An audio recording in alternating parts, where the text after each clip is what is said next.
Meghan Markle's characters struggle to balance her legal career while also caring for an unemployed immigrant.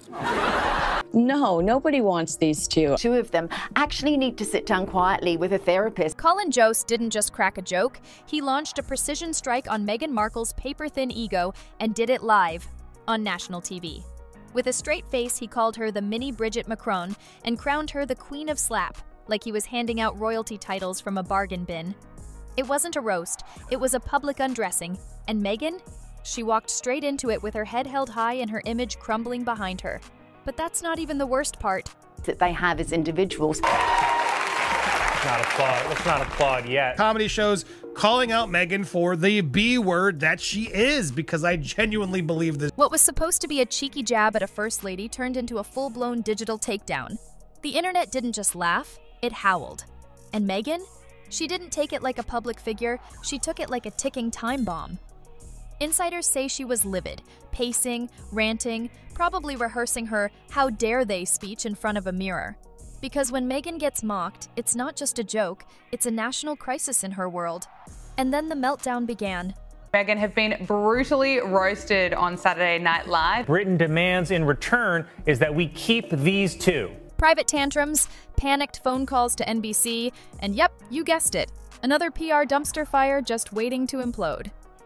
Meghan's Hollywood credibility, if you can even call it that, was already on life support, and this just yanked the plug.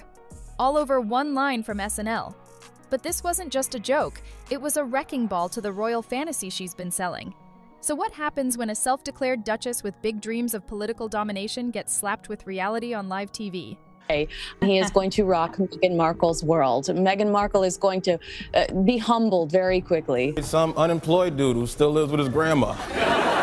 President Trump also announced a new trade deal with the UK that will... Gets compared to one of Europe's most controversial first ladies? On live TV, no less. If you're Meghan Markle, that's not a roast, that's an existential threat. So, of course, she melts down. Full crisis mode. And Bridget Macron? According to the tea from across the pond, she supposedly slapped her husband in pure outrage. You can't make this up. This wasn't just a joke, it was a global detonation. SNL set it off, the internet poured gas on it, and Meghan was left flaming across 2 continents. There's no way President Trump would accept that deal. He's called Meghan Markle nasty and says he feels sorry for Prince Harry because his wife is... It's the one that we all have severe... Let's break down the exact moment Meghan's media-made fantasy slammed face-first into cold, unforgiving reality in front of millions. It kicked off with one punchline, just one, but Colin Jost made it count. During the weekend update on SNL, he casually torched Meghan's shiny new political podcast by calling her a mini Bridget Macron with a royal title and no clue how actual politics work. The crowd laughed, loud and long. But this wasn't just comedy, it was a direct hit to Meghan's already fragile facade. A royal reject clinging to titles, pretending she's a political powerhouse with absolutely zero receipts to back it up. And worst of all, she came off like a low-budget knockoff of a first lady who already gets clowned in her own country. Mini didn't just mean small, it meant irrelevant, unimpressive, and trying way too hard. And Meghan? She lost it. Full-scale panic. According to insiders from NBC and Netflix, her team hit the phones like it was DEFCON 1, demanding apologies, retractions, and maybe a blanket ban on punchlines. She even accused SNL of being yacht xenophobic, whatever that's supposed to mean, and claimed they were trying to destroy her ambitions. But NBC didn't blink. No apology, no retraction, just silent eye rolls. And behind the scenes, execs are done. Tired of the diva antics, the drama, the constant attempts to rewrite reality. Because here's the thing, when your entire brand is built on controlling the narrative, the last place you want to be is on a comedy show that tells it like it is. Seems to be one of the more vindictive, sort of nasty figures in public life. More troubles for poor Meghan. She's been threatened with a $10 million lawsuit after a woman suffered catastrophic burns, allegedly from the duck. We want privacy! We want privacy! Let's make a show. She wants to be treated like a head of state, but acts like a C-list influencer trying to sell detox tea, one producer reportedly said, deadpan. And just when you think it can't get more absurd, Meghan turns around and blames her own team for not predicting the joke. Yes, really. She apparently expected Saturday Night Live, the same show that roasts presidents and pop stars weekly, to clear punchlines with her ahead of time. The delusion? Sky high. The entitlement? Somehow higher. But here's where it gets ridiculous. Word from France is that even Macron wanted nothing to do with the Meghan mess. According to whispers inside the Élysée Palace, Bridget stormed into her husband's office the next morning, fuming over the comparison. That's right, the French First Lady reportedly flipped out at the idea of being lumped in with Meghan Markle.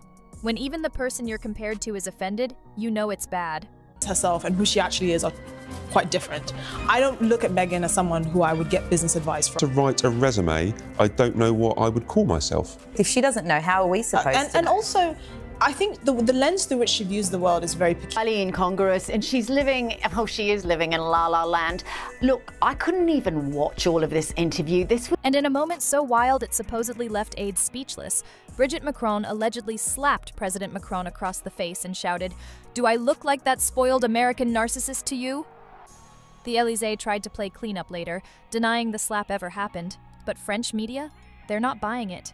Insiders swear something went down behind those palace doors, and it wasn't just espresso and croissants. Either way, Bridget's camp isn't touching this circus with a 10-foot pole. No statements, no jokes, just quiet backpedaling away from Meghan like she's radioactive. And just like that, Meghan's fantasy of being a global political player? It's got a Bridget-shaped hole punched straight through it. Vickers, who revealed the late Queen was so fearful of Harry and Meghan that she wouldn't want to be alone. I think that Harry is a damaged person, and damaged people cause damage. He has no understanding of how to, from his family life, and neither does the Queen. Always used to make sure that she had somebody with her whenever she... Meghan wants to be admired like Eleanor Roosevelt, but let's be real, she's getting parroted like Sarah Palin on a bad press tour. Behind closed doors in DC and Brussels, insiders aren't taking her seriously, they're laughing. Her platform? Buzzwords over policy, hashtags instead of legislation. And when comedy hits a nerve, she doesn't clap back with wit, she threatens lawsuits. That's not leadership, that's influencer panic. She calls herself a global voice, but can't handle a Weekend Update sketch without falling apart. And if she can't survive Colin Jost with a punchline, how exactly is she planning to square up with Xi Jinping or Vladimir Putin? Those two, for the reasons that we've been talking about, that they might be taking photographs or, I don't know, recording or anything they might be doing. Harry is speaking his truth, which is that he's a very dejected and traumatized human being. And Meghan is projecting her truth. She knows that her brand has to run on positivity and optimism. And if Meghan really thinks hitching her brand to Macron, a first lady already dodging side eyes, controversy, and European elitist whispers, is some kind of power move, then congratulations, she just picked the worst possible role model. Because here's the truth, that SNL joke wasn't just satire, it was a mirror. And what Meghan saw staring back wasn't a future president, it was a walking punchline. She came for power, praise, and prestige, but forgot the key rule. The public doesn't hand out respect to self-declared royalty who expect privilege without paying the price. And when even Macron is offended by being lumped in with you, maybe it's not just the joke that needs reevaluating. Maybe it's everything. Or better yet, maybe it's time Meghan finally stops auditioning for a role no one's casting. On anybody's marriage, but you can't see two interviews back to back like this and wonder that something behind the scenes isn't going on. Thanks to another amazing friend who we've never met, but who believes in us and wants to help. Angela, it's almost that meme of how it's... Meghan probably thought her post-SNL meltdown would spark sympathy, maybe even a hashtag or two. Instead, she got slapped with a reality check in poll form. The public didn't rally behind her, they rolled their eyes, hard. Days after the broadcast, her favorability nosedived across both the UK and the US. A Morning Consult survey dropped the hammer. 63% of Americans said the SNL roast was spot on and hilarious. Only 19% still saw her as a serious political figure. And the most brutal part? Even the usual defenders, the left-leaning media outlets that once treated her like royalty, stayed awkwardly, deafeningly silent. really struggling with where he's at and where he fits in. Some sort of therapist to help him with whatever issues he's going through, because I don't think Meghan's going to help him. She's in her complete own world. So it's funny too that you keep saying Meghan Markle, you know I'm Sussex now. You have kids and you go, no, I share my name with my children. Yes. And that feels so, I didn't know how meaningful it would be to me, but it just... Even The Guardian and The Atlantic, usually quick to defend Meghan at every turn, suddenly went silent, and that silence was loud. One journalist didn't hold back, saying, "You can't demand the respect of a stateswoman when your resume reads like a failed influencer's LinkedIn page." Brutal, but not wrong. Instead of laughing it off or clapping back with wit, Meghan did what she always does. She doubled down, threw a tantrum, and proved once again that she's got the thinnest skin in Hollywood. And behind the scenes, it hit hard. Her meltdown triggered a ripple effect in the industry, where comedians, producers, and execs are starting to whisper the one thing no star wants to hear: she's not worth the drama. Even Netflix insiders are saying it. Markle, and I love it because I love more of these networks and comedy shows calling out Meghan for the B word that she is, because I genuinely believe this. Sweet. I love it. I love it. Now, yeah, because that's what she does. She's been giving the middle finger to the royal family forever. And to see Saturday Night Live, NBC, just calling it for what it is, I love it. I think this is... The tone inside Netflix shifted quickly, from cautious optimism to full-on burnout. "We can't keep babysitting her brand," one exec reportedly said, and it wasn't a joke. Things got so tense, a showrunner flat out refused to take a Zoom call with Meghan after she demanded a revised pitch that would paint her as a misunderstood global icon. A-list allies like Oprah and Tyler Perry, once vocal supporters, have gone completely silent. Hollywood is a business, and Meghan is no longer seen as a strategic partner. She's starting to look like a full-blown PR liability. One studio executive put it bluntly, "If she can't take a harmless SNL joke without erupting, imagine her on a press tour when things get real. That's not a partner, that's a walking, talking HR complaint." Trying to regain control, Meghan greenlit a spin campaign framing herself as the victim of American misogyny and Eurocentric satire. But even her most loyal allies didn't buy it. Vanity Fair, usually sympathetic, rejected the narrative outright, pointing out that SNL roasts everyone, from Joe Biden to Beyoncé. Meghan is not immune to mockery, and within 24 hours, TikTok lit up with parody after parody. Clips mocked her voice, her podcast, and even staged fake royal press conferences where she demanded Bridget Macron apologize for being born first. One user even dropped a fake perfume ad called Mini by Meghan, a direct jab at her obsession with elite branding and shallow influence. What Meghan doesn't seem to understand is that you can't control public perception by throwing a tantrum. Her overreaction didn't kill the joke, it proved it right. The fury, the frantic PR moves, the hypersensitivity, all of it only confirmed what the public was already thinking, that Meghan is image-obsessed, overly fragile, and completely tone-deaf when it comes to satire in the Western world. And then there's Harry, the guy left watching his wife unravel yet again. He was reportedly deeply embarrassed, especially when the alleged Bridget slap moment started trending. One anonymous critic didn't hold back, saying, "At least Bridget Macron actually lives in France." Even Harry's old military friends are said to be distancing themselves, wondering how long he'll keep letting Meghan drag his name through one ridiculous scandal after another. His silence used to seem dignified. Now it just looks weak. Meghan has gone from duchess to diva to digital court jester, and she did it all by herself. For years, she's pushed the narrative that she's America's answer to Bridget Macron, poised, intelligent, and politically relevant. But the Mini Micron nickname didn't elevate her, it exposed her. Across social media and political circles, that phrase now represents everything wrong with her brand. Pretension without purpose, style without strategy, a voice without substance. A senior staffer at the DNC reportedly said that if she ever thought she had a shot at public office, that dream just died. Even French media couldn't help twisting the knife. Le Monde ran a scathing line. Comparing Meghan to Bridget is an insult to the French First Lady. One is educated, diplomatic, and quietly dignified. The other is Meghan Markle.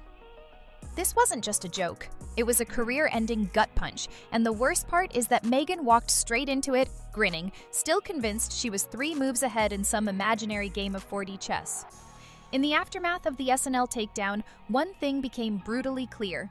Meghan is no longer known for her work. She's known for being mocked. Her Netflix shows are stalled, her podcast is dead, and Archewell is floundering. She's become what she feared most, a tabloid punchline with zero credibility. Behind the scenes, executives have started calling her algorithm bait, someone whose only remaining value is generating clicks through mockery, not admiration. Meanwhile, Bridget Macron, the woman Meghan desperately wants to mirror, is actually out there doing the work. Diplomacy, education reform, charity, and somehow doing it all with zero scandals and no drama. The contrast couldn't be more glaring. One is building, the other is whining. And now, the only thing keeping Meghan in the headlines is Colin Jost's joke echoing through the internet like a gong. Because he didn't just make fun of her, he shattered the illusion. What made it so devastating wasn't the joke itself, it was how effortlessly it unraveled years of calculated branding, staged vulnerability, and polished PR spin. Jost didn't roast a character, he torched the brand, and the public immediately knew who he meant. The SNL skit sliced into every weak point. Her obsession with status, her hollow activism, her surface-level feminism, and her relentless need to stay relevant at all costs. This time, she had no control over the narrative. And if that wasn't enough, the internet did what it does best. It made a meme out of the wreckage. Mini Macron became the tag heard round the world. Satirical videos mocked her entire persona, from her titles to her non-existent charity impact. Even her last few celebrity defenders stayed silent, because at its core, this SNL moment didn't just call her out, it exposed her. As someone hungry for validation, allergic to criticism, and desperate to inherit Diana's legacy without understanding Diana's sacrifice. And the most telling part? She still can't laugh at herself, because deep down, she knows the world already is.